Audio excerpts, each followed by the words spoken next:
اعوذ باللہ السمیع العلیم من الشیطان الرجیم بسم اللہ الرحمن الرحیم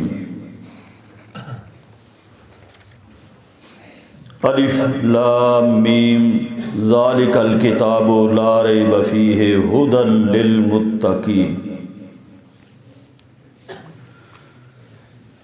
اللہ تعالیٰ کے فضل و کرم سے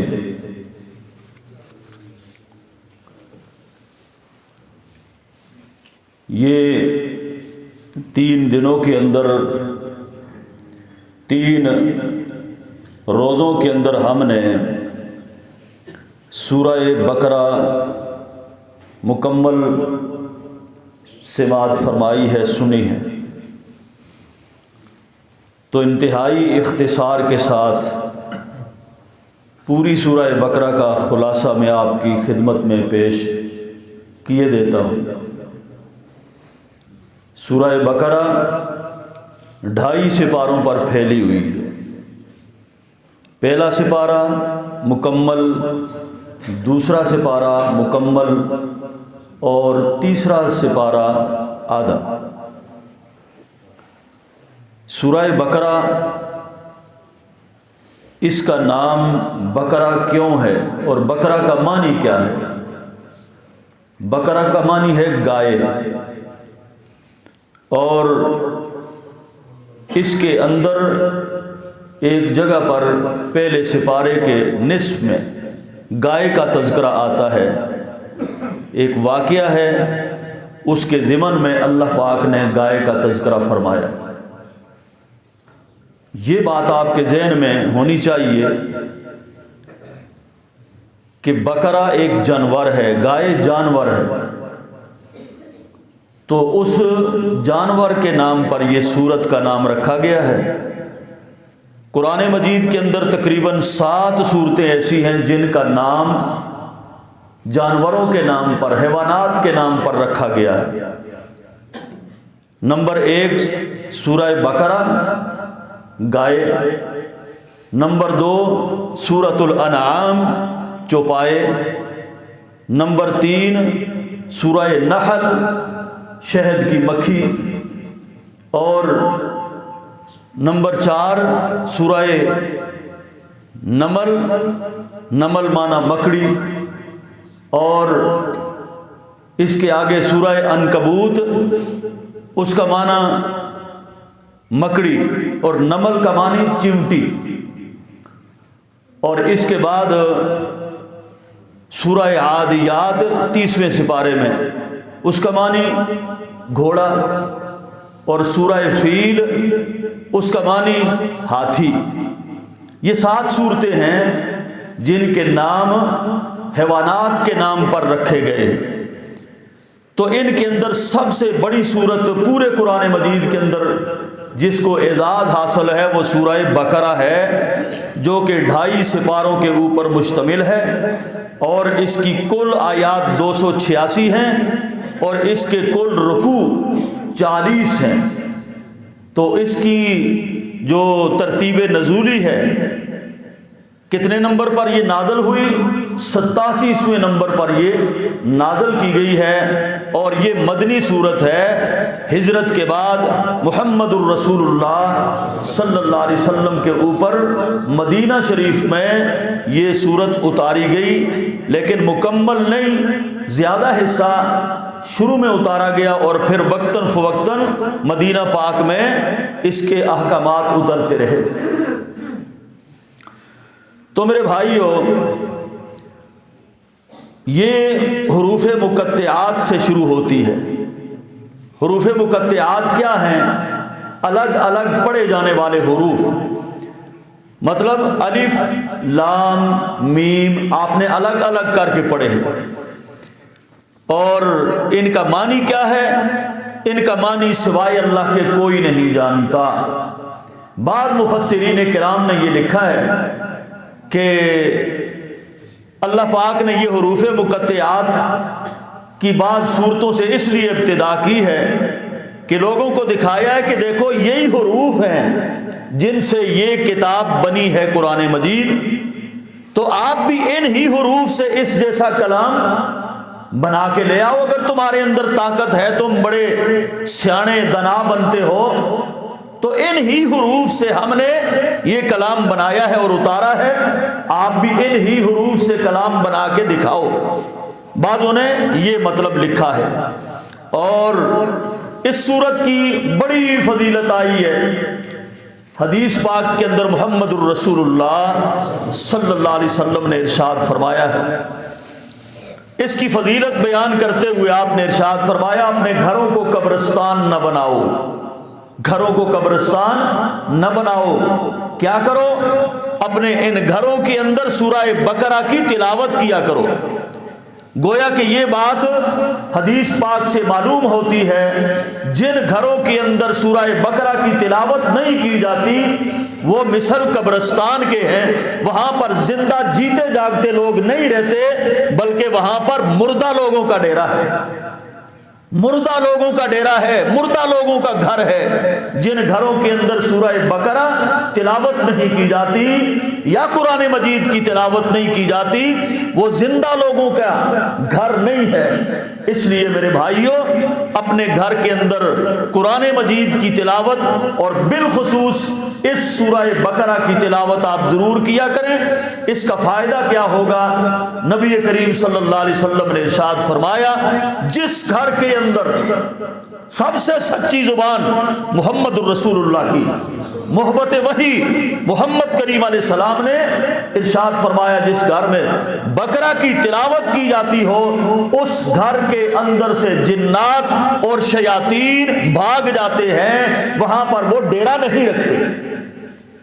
تو اس لیے میرے بھائیوں، آج لوگ شکایت کرتے ہیں، جی ہمارے گھر میں سایہ ہے، فلاں ہے، فلاں ہے، بچی کے اوپر سایہ ہے، بچے پر سایہ ہے. تو یہ سائے کیوں پڑتے ہیں؟ ہم نے اپنے گھروں سے قرآن کی تلاوت کو ختم کر دیا ہے. پہلے زمانے میں بزرگ لوگ تلاوت کیا کرتے تھے. آپ یہاں بزرگ موجود ہیں، صبح صبح آپ کسی بھی گھر کے، اپنے گاؤں سے، گھر کے باہر سے گزرے، کوئی ماں تلاوت کرتی تھی، اندر آواز آتی تھی، کسی بزرگ کی قرآن پڑھنے کی آواز آتی تھی، ہیں جی. لیکن آج کسی بھی گھر کے سامنے سے گزرو، آپ کو کہیں سے بھی قرآن کی تلاوت کی نہ کسی بزرگ کی آواز آتی ہے، نہ کسی ماں بہن کی آواز آتی ہے. قرآن مجید کی تلاوت گھروں سے ختم ہو گئی، اس لیے وہاں پر جنات اور شیاطین نے ڈیرے ڈال لیے. یہ وجہ ہے. تو اس لیے آپ صلی اللہ علیہ وسلم نے ارشاد فرمایا، اہل باطل وہاں سے بھاگ جاتے ہیں. اہل باطل سے مراد جنات اور شیاطین ہیں. جس گھر میں تلاوت ہوتی ہے وہاں پر اللہ کی رحمتوں کی برکھا برستی ہے. اور یہ بھی صحیح حدیث سے ثابت ہے کہ جنات بھاگتے ہیں، اللہ کی رحمت کا نزول ہوتا ہے جہاں سورہ بقرہ پڑھی جاتی ہے. حضرت اسید ابن حضیر رضی اللہ تعالیٰ عنہ ایک صحابی ہے، وہ رات کو اٹھتے، ان کا معمول تھا تلاوت کیا کرتے تھے اور تہجد کی نماز میں پڑھا کرتے قرآن. تو ایک دن انہوں نے سورہ بقرہ کی تلاوت شروع فرمائی اپنی نماز کے اندر. پڑھ رہے ہیں سورہ بقرہ، اونچی آواز میں پڑھ رہے ہیں، پاس میں بچہ بھی سویا ہوا ہے، پاس میں گھوڑا بھی ان کا بندھا ہوا ہے. تو اچانک وہ کہتے ہیں، میں تلاوت کر رہا تھا، میرے گھوڑے نے اچھلنا شروع کر دیا اور بری طرح اچھلنا شروع کر دیا. میں نے تلاوت کو روک دیا، جب روکا تو گھوڑا بھی رک گیا. پھر میں قرآن پڑھنا شروع کرتا، سورہ بقرہ کی تلاوت کا، پھر وہ اچھلنا شروع کر دیتا. پھر میں جب تلاوت روک دیتا پھر وہ بھی رک جاتا. مجھے خطرہ ہوا کہ یہ کہیں میرے بچے کو کچل نہ دے یہ گھوڑا. اب میں نے ایسا کیا کہ اپنی تلاوت کو مختصر کیا اور سلام پھیرا. جو ہی سلام پھیرا تو میری نظر جب اوپر اٹھی تو میں نے عجیب چیز دیکھی. اپنے سر کے اوپر ایک چھتری تھی، چھتری، اور اس چھتری کے اندر چراغ جل رہے تھے. یہ جس طرح یہ چراغ آپ کے سر پر لٹک رہا ہے، اس طرح کے بہت سارے چراغ اس کے اندر جل رہے ہیں، چھتری کے اندر روشن. یہ کہتے ہیں میں پھر صبح کی نماز کے لیے مسجد نبی میں آیا. رسول اللہ صلی اللہ علیہ وسلم سے میں نے یہ واقعہ عرض کیا، حضور یہ واقعہ ہوا ہے۔ آپ نے فرمایا تجھے معلوم ہے تو سورہ بقرہ کی تلاوت کر رہا تھا، اور جس گھر کے اندر سورہ بقرہ پڑھی جاتی ہے وہاں پر اللہ کی رحمتوں کے فرشتے نازل ہوتے ہیں، کاش کہ تو تلاوت جاری رکھتا اور یہ صحابہ بھی اللہ کی رحمت کے فرشتوں کو دیکھ لیتے اور وہ چھپتے نہ، تیری تلاوت سے وہ چھپتے نہ، غائب نہ ہوتے، وہ حاضر ہی وہ رہتے، اگر تو تلاوت جاری رکھتا ہم بھی انہیں دیکھ لیتے۔ گویا کہ حدیث سے ثابت ہوتا ہے جن گھروں کے اندر سورہ بقرہ کی تلاوت ہوتی ہو وہاں پر اللہ کی رحمت کے فرشتے رحمتوں برکتوں کے ساتھ وہاں پر نازل ہوتے ہیں۔ اللہ تعالی ہمیں قرآن مجید اپنے گھروں کے اندر سورہ بقرہ اور قرآن مجید کی تلاوت کی توفیق نصیب فرمائے۔ تو میرے بھائیوں، اس سورت کے اندر 1000 اوامر اللہ پاک نے اتارے ہیں۔ اوامر کا مطلب ہے حکم، 1000 حکم اللہ پاک نے اس سورت کے اندر دیا ہے، جو صرف اس سورت میں ہے۔ 1000 اوامر ہے، کرنے کے احکامات جو حکم دیے ہیں، اور 1000 نواہی ہیں کہ جن چیزوں سے منع کیا گیا ہے ان کی تعداد بھی 1000 ہے، اور اس سورت کے اندر 1000 خبریں دی گئی ہیں، اور اس سورت کے اندر 1000 حکمتیں بھی بیان کی گئی ہیں۔ یہ سب سے بڑی سورت ہے، اس کو اعزاز حاصل ہے، اور اس کے علاوہ اس کے اندر قصص بھی بیان کیے گئے ہیں۔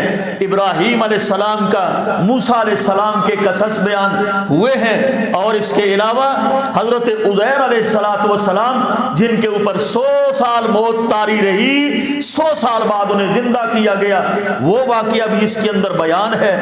اور اس کے علاوہ اس سورت کے اندر آگے جا کر یہودیوں کے 40 جرائم اللہ پاک نے بیان فرمائے۔ بنی اسرائیل ان کے 40 جرائم کا تذکرہ اس صورت میں بیان کیا۔ وہ کیوں؟ اس لیے کہ جب ہجرت کر کے اللہ کے پاک نبی مدینہ میں تشریف لائے تو 2 گروہ سامنے آئے، ایک منافقین کا اور دوسرا یہودیوں کا۔ یہودی وہی بنی اسرائیل والے تھے، تو ان کے سامنے اللہ پاک نے یہ سورہ بقرہ، اس کے احکامات، پھر ساری ایمان لانے کی دعوت ان کو دی کہ پیغمبر وہی ہے، پہچانو جو تمہاری کتابوں کے اندر جس کے تذکرے موجود ہیں، لیکن وہ فساد کرنے پہ اتر آئے۔ 40 جرائم کو بیان کرنے کے بعد دیکھو یہودیوں، ہم نے تمہیں کہاں کہاں پر بچایا، کتنی تمہارے اوپر نعمتیں، آسمانوں سے من سلوہ، فرعون سے نجات، دریاؤں کے اندر راستے بنائے، تمہارے اوپر بادلوں کے سائے اور پتھروں سے پانی کے چشمے، تمہارے لیے سب کچھ کیا ہم نے، جنت کے پھل اور کھانے تمہارے لیے ہم اتارتے رہے، آج تم محمد الرسول اللہ کا انکار کرتے ہو۔ 40 جرائم ان کے بیان کرنے کے بعد پھر فرد جرم عائد کر دی اللہ پاک نے۔ جب وہ ایمان نہ لائے، فرد جرم عائد کر دی، وباؤ بغضب من اللہ، اللہ پاک نے ان کے اوپر اپنا غضب اتار دیا، مغضوب قوم بن گئی، اور ان سے اس دنیا کائنات کی امامت کا تاج چھین کر اللہ پاک نے محمد الرسول اللہ صلی اللہ علیہ وسلم کی اس امت کے حوالے کر دیا، اس امت کے سر سجا دیا، امامت کا تاج اب تمہارے سر، دنیا کی امامت تمہارے سپرد کر دی گئی۔ مسلمانوں، یہودیوں سے یہ چھین لیا گیا دنیا کی امامت کا یہ منصب ان کے اس جرائم کی وجہ سے، اور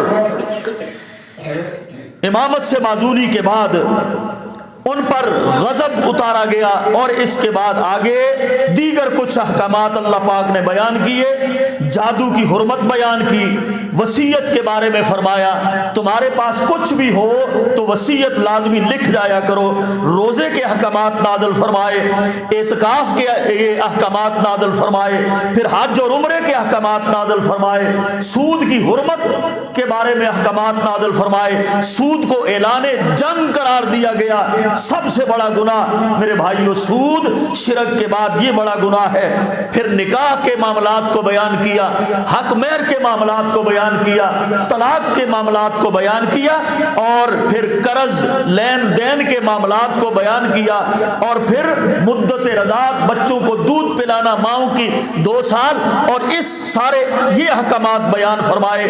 اس کے ساتھ ساتھ دیگر شراب کی حرمت کو بیان کیا، تحویل قبلے کی تبدیلی کے احکامات کو بیان فرمایا، اور رشوت کی لعنت کے بارے میں مذمت فرمائی، جوئے کی حرمت کو بیان فرمایا، یتیموں کا ناحق مال ہڑپ کرنا اس کی مذمت فرمائی گئی، اور میرے بھائیوں پھر جہاد کی فرضیت کو بھی بیان فرمایا۔ اور اس صورت کے اندر ایک آیت ہے جسے آیت اعظم قرار دیا گیا ہے، اور یہ بھی اسی سورت بقرہ کو فضیلت حاصل ہے کہ اس سورت کے اندر اللہ پاک نے اپنا اسم اعظم بیان کیا ہے، اور وہ اسم اعظم آیت الکرسی کی صورت میں ہے۔ آیت الکرسی سب سے بڑی آیت ہے۔ رسول اللہ صلی اللہ علیہ وسلم نے اپنے ایک صحابی سے پوچھا، کیا جانتے ہو قرآن مجید کی سب سے عظیم الشان آیت کون سی ہے؟ سب سے عالی شان سورت وہ سورہ بقرہ ہے، لیکن سب سے بڑی شان اور مرتبے والی آیت کون سی ہے؟ صحابی نے کہا، یا رسول اللہ میرے علم کے مطابق وہ آیت الکرسی ہو سکتی ہے۔ تو آپ نے اس کے سینے پہ ہاتھ مار کے فرمایا، تجھے تیرا علم مبارک ہو، واقعی اس قرآن مجید کے اندر سب سے بڑی شان والی آیت اگر کوئی ہے وہ آیت الکرسی۔ اس کا مقام کیا ہے؟ اس کا مقام یہ ہے، آیت الکرسی جہاں پر پڑھی جاتی ہے وہاں پر اللہ پاک اپنے طرف سے سیکورٹی مین اتار دیتا ہے، جان کی، مال کی، ہر چیز کی حفاظت فرماتے ہیں، وہ کوئی بھی چیز اس کو نقصان نہیں پہنچا سکتی جہاں پر آیت الکرسی پڑھ دی جائے۔ اور آپ نے ارشاد فرمایا، جو آدمی سلام پھیرنے کے بعد ہر نماز کے پیچھے آیت الکرسی پڑھ لے گا، اس کے درمیان اور جنت کے داخلے کے درمیان صرف موت کا فاصلہ ہے۔ ادھر اس کی روح قبض ہوتی ہے، ادھر سیدھا جنت کے اندر داخل ہو جاتا ہے جو ہر نماز کے بعد آیت الکرسی پڑھتا ہے۔ بہت بڑا مقام رکھتی ہے، شان رکھتی ہے آیت الکرسی، اس لیے ہر نماز کے بعد آپ آیت الکرسی ضرور پڑھا کریں۔ اللہ پاک سب کو توفیق عطا فرمائے۔ اور میرے بھائیوں، حضور نبی کریم علیہ السلام نے فرمایا، پھر یہ سورہ بقرہ اور سورہ آل عمران اپنے پڑھنے والوں کے لیے کل قیامت والے دن اللہ کے پاس سفارشی بن کر دونوں صورتیں کھڑی ہو جائیں گی۔ سخت دھوپ ہوگی، گرمی کی شدت ہوگی، یہ سائبان کی طرح آپ کے سر کے اوپر سایہ کرنے والی بھی یہی صورتیں ہوں گی۔ اور فرمایا، ان لکل شیء سنام وسنام القرآن البقرہ، ہر ایک چیز کی ایک چوٹی اور کوہان ہوا کرتی ہے، اور قرآن مجید کی چوٹی اور کوہان اگر کوئی ہے تو وہ سورہ بقرہ ہے، وہ سورہ بقرہ ہے۔ اور اس کے ساتھ یہ بھی ارشاد فرمایا کہ دیکھو، اگر آپ لوگ چاہتے ہو آپ لوگ راتوں کو سو جاؤ، تمہاری کوئی چیز حفاظت کرے چوکیدار پہرے دار بن کر، تو آپ اس سورت کی آخری 2 آیتیں جنہیں نور قرار دیا گیا ہے وہ پڑھ لیا کرو، تو ساری رات اللہ کی طرف سے آپ کے گھر، جان اور مال کی حفاظت کی جائے گی۔ وہ 2 نور والی آیتیں سورہ بقرہ کی آخری آیتیں جو کہ کل بھی میں نے بیان کیا تھا، ایک نور سورۃ فاتحہ، دوسرا نور سورہ بقرہ کی آخری 2 آیتیں ہیں۔ یہ آخری 2 آیتیں اللہ کے پاک نبی ارشاد فرماتے ہیں کہ ہر چیز کے پیدا کرنے سے 2000 سال پہلے اللہ پاک نے ان 2 آیتوں کو لوح محفوظ سے نکالا اور سورہ بقرہ میں شامل فرمایا۔ یہ بہت بڑی شان والی یہ صورت ہے، اسی کو میرے بھائیوں یہ سب سے بڑی صورت ہونے کا بھی اعزاز حاصل ہے، اور اس کے اندر ہی اپنا پھر سب سے بڑی آیت آیت الکرسی ہے، اور اسی کے اندر پھر یہ 2 نور آخر کے اندر اللہ پاک نے آپ کو عطا فرمائے ہیں۔ اس صورت کو پڑھنے والا کبھی بھی میرے بھائیوں ناکام اور نامراد نہیں ہو سکتا۔ اللہ تعالیٰ مجھے اور آپ سب کو سمجھنے کی، عمل کی توفیق نصیب فرمائے اور اس سورت کو پڑھنے کی توفیق عطا فرمائے۔